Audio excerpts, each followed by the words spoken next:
There isn't another story like this, and there never will be. There was sex, drugs, and murder. There has never been a person so famous for no reason. She's considered to be one of the most famous rodents of all time, surpassing Remy from Ratatouille, Basil from The Great Mouse Detective, and even Stuart Little. Her name? Edna Mode. Hi, and welcome to another installment of Life&Styles. I'm your host, Claudia Johnson.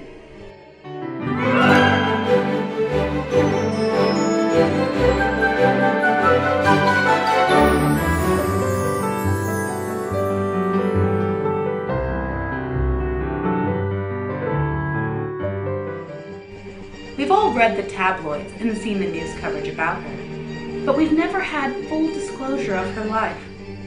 Until now.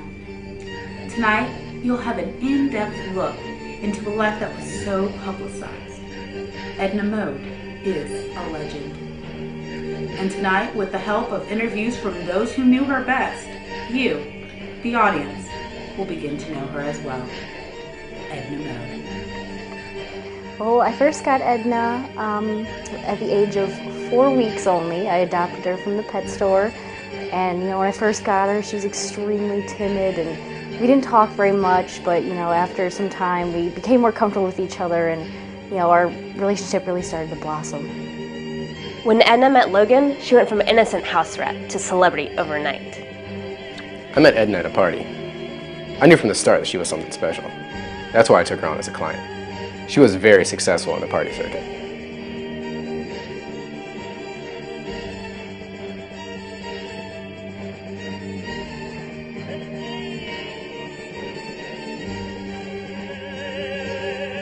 Josh West is Edna's closest friend and confidant other than her mother Jackie.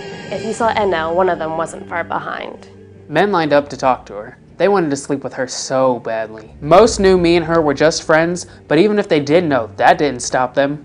By the time Edna was with John Mayer, he thought she was cheating on me with him. It was easy to see how popular she was with the men, but it was hard dating her. Most men didn't last more than a couple of days. If you were lucky, you got to spend a whole week with her. If you were important for anything, you were sleeping with Edna. The list of her men didn't compare to the list of how many drugs she did. It wasn't all that bad in the beginning. She started small. A little weed here, a little crack there. It was very harmless. Edna's drug habit got out of control quickly. She experimented with weed, coke, heroin, meth, ecstasy, and although she was small, she did enough drugs to take out a football player. When she was arrested the first time, it was no big deal. But then she was arrested again and again. And instead of going to rehab, she partied more. Everyone tried to get her to go to rehab, but she wouldn't go. She just wanted to party and be free. Edna's increasing drug habit made her paranoid. She was convinced someone was out to get her. It also affected the people around her as well. The reason I stopped associating with Edna was her paranoia. She thought everyone was out to get her. I got fed up with it.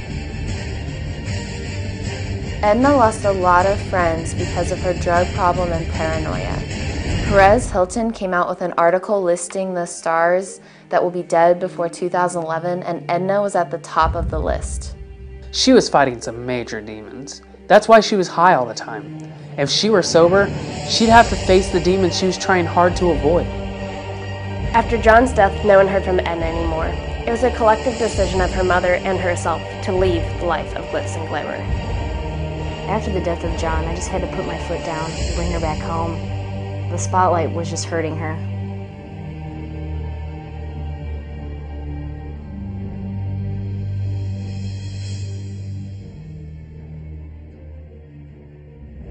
I know for a fact she has nothing to do with his death.